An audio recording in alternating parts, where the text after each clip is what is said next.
Good morning, everyone. It's Tuesday, time for Coffee with PC, and I have my coffee here. No surprise, I don't know if you've seen me with any other mug, just my Star Wars mug pretty much every day. Today is Komodo Dragon Blend from Starbucks, a really unusual name for coffee, another dark roast, and enjoying it. Hope your day is good. This is kind of a nice morning. These last couple of mornings, a little less humid, a little cooler outside, and so I hope you are having a chance to enjoy this respite from the heat and humidity we had last week.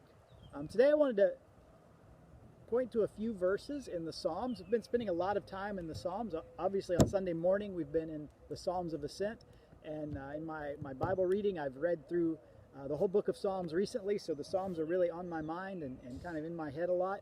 And I also heard one of my favorite writers, teachers, Timothy Keller, talk about this particular psalm recently, and it was really meaningful to me, so I thought I'd share some of those thoughts with you. It's Psalm chapter 11, and I'm not going to read the whole thing. I'm just going to read a couple of verses, verses 3 and 4. This is what it says: "When the foundations are being destroyed, what can the righteous do? The Lord is in his holy temple. The Lord is on his heavenly throne."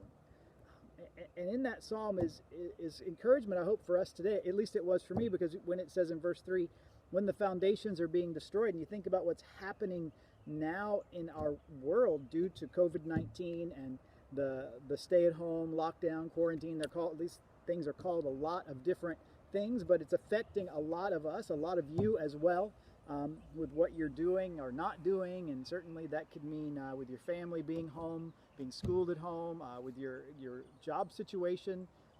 Some are working, many are not, particularly in a tourist place like ours. The service industry, anything related to tourism is pretty much not doing so well right now. And so you think that's the idea, the kind of the foundations of our lives, of our society, of our economy, whatever we'd like to look at, are being shaken very seriously now. And this psalmist, David, he's writing this not from our perspective, but he as a king and as someone who dealt with many things, he understands that at times things were difficult. And we can read through his life story and find many times when he was in a very difficult circumstance, whether it was when he was younger and King Saul kind of had hatred for him and was trying to hunt him down, kill him.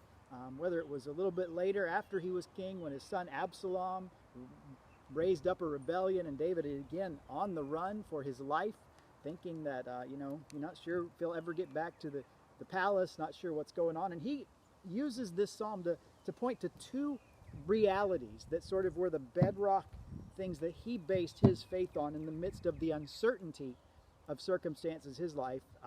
Verse 4, "The Lord is in his holy temple.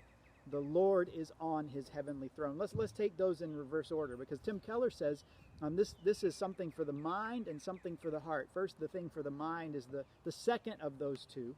The Lord is on his heavenly throne. What David reminded himself of, and what we can remind ourselves of, is God is still sovereign. That's a word theologically we use to mean God is in control. God rules and reigns the universe. And when things happen that are difficult, that can kind of stress us a bit. What we like to think, I like to think at times, that I'm in control of my own life and I'm making my decisions. And I love the illustration that I heard about. You remember those when your kids were really little? Sometimes in the car they had these steering wheels or whatnot that you could hang over the back of the seat, and the kids could have the horn and the steering wheel, and they could in the car pretend like they were driving. Now, are they driving? Absolutely not. They have no control over the car. Whoever is in the driver's seat, one of the parents, is actually driving. But that gave the child some sort of sense of, oh, this is fun. I'm a grown-up. Or you even see it from adults. If you're riding with someone, Denise does this from time to time. Apparently, she would like me to brake sooner than I do sometimes, and she thinks she has a brake on her side of the car. And when she's driving, I might think I have a brake on my side of the car. And you think you can do it, and you physically catch yourself trying to put on the brakes, even though you're not in the driver's seat. And that's a good picture of how God is sovereign, even though we like to think we're really driving the car. And David reminds us of that. Now here's where it gets a little sticky and where it's difficult. How do we reconcile, how do we deal with the reality, if God is sovereign, why are we in a bad time? Why do bad things happen? Whether it's what's going on now, whether it's all sorts of illness or disease, whether it's natural disasters, things happen in our world that is tough to reconcile. If God is in control, if God is good, if God is loving, why are these sorts of things happening? That is a hard thing to understand, and many have grappled with the issue, but I like another illustration to maybe help us grab a hold of this reality in the midst of uncertainty, to say, okay, God is in control, and one of the things the scriptures tell us is God knows more than we do. If you've ever relocated your family, particularly when you had children that had their own kind of peer group, they had their own classmates, their own friends in the neighborhood, and you as a parent decide it's time to move from one location to the other, your kids might get pretty upset about that. And your kids might not understand, and they might feel like their whole life, as David says in verse 3, the foundations are shaken. They're being destroyed of their life. What they know of as normal is kind of being shook up, and they can't understand it. And as a parent, you wish you could say to your child, listen, I know this doesn't make sense to you. I know you don't understand why we're making this move. And you even know, if you could explain all the reasons as a parent that you thought this was the best move for your family, your child just couldn't understand that. And so that's an illustration of what maybe we can take to heart about the sovereignty of God. See, a 30, 40-year-old parent and a 6, 7-year-old child, we know so much more than them. And God knows infinitely more than I do, than a parent knows over a child. And so to say, like David, the Lord is on his heavenly throne. God is sovereign, even in the midst of difficulty. Not that he caused it, not that he's, putting a silver lining. It's still difficult. I'm not downplaying the reality, but we at least can recognize that God may have so much of a better perspective than us to see how even in the difficulty, he can be in control. And so David comforts himself with that in this psalm. God is on his heavenly throne. That's kind of for the head. It's kind of, let's think about things from that perspective. And then for the heart, the Lord is in his holy temple. Now this for us can be even more meaningful, because for David, they had a physical structure. His son Solomon built the grander physical structure, but David had a place that he could go to worship. But when David went to worship, he was not able to go into the closest part of that temple where the presence of God dwelt. We call it the Holy of Holies, kind of behind this curtain. And into that area of the temple, only one man, the high priest, could go one day a year.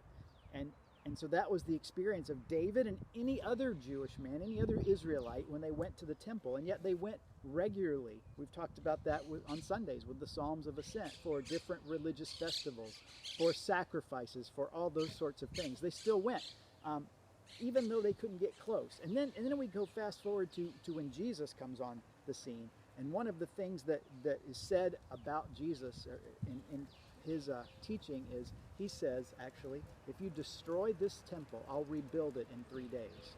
And the people might have thought they were talking about the physical temple, but we know Jesus was talking about himself, his body, that he would be crucified, laid in the grave, but 3 days later would rise again. Jesus becomes for us that temple. See, in the Old Testament, it's said to those there that no one can see God and live.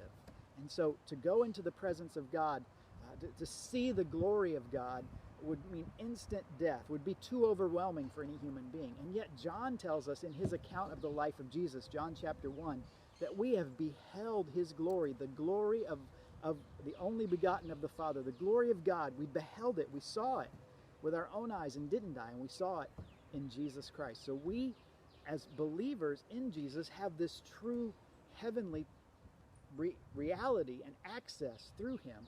And one of the things that happens when he dies on the cross is, Scripture records, history records, that the veil that separated the one part of the temple from that Holy of Holies, that innermost sanctuary where God was thought to dwell, it was torn in two, and the way was made open. And so for David to remind us, to speak to our heart and say, the Lord is in his holy temple, he's reminding us that we have access, that we can go to God himself in prayer. The writer of Hebrews says we can approach the throne of God with confidence. Why do we want to approach the throne of God, the throne of grace? Because God is on his heavenly throne. He is sovereign, and we, for our heads, can know that, and for our hearts can go to him in the midst of uncertainty, when the foundations are being shaken, even destroyed, and ask him and find a reassurance from the God who loves us. You know, one of the things that's unique about Christianity is when Jesus enters history, Jesus comes to suffer. All the other religions of the world, you don't see this idea of a suffering God. God is sort of above and beyond that fray. But in Christianity, Jesus, God that became flesh, he suffers.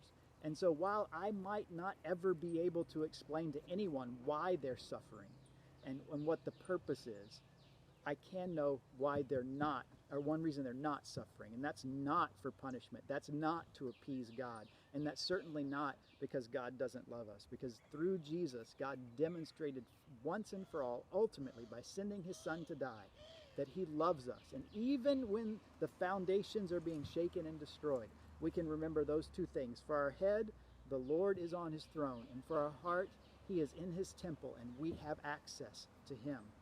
So those are my thoughts this morning. They were a little bit encouraging to me as I heard them and read them.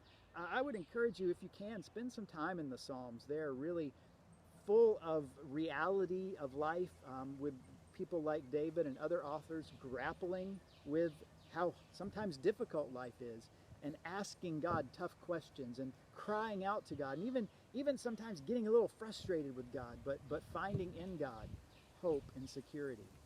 All right, well, it's Tuesday again, as I said. Enjoy that cup of coffee as I'm going to finish up my coffee this morning. Hope you have a great week. Enjoy this beautiful weather, and we'll be back with you. Maybe you can join us Wednesday night. We have prayer and Bible study by Zoom, or you can join us Friday. We'll do another Coffee with PC. Until then, take care.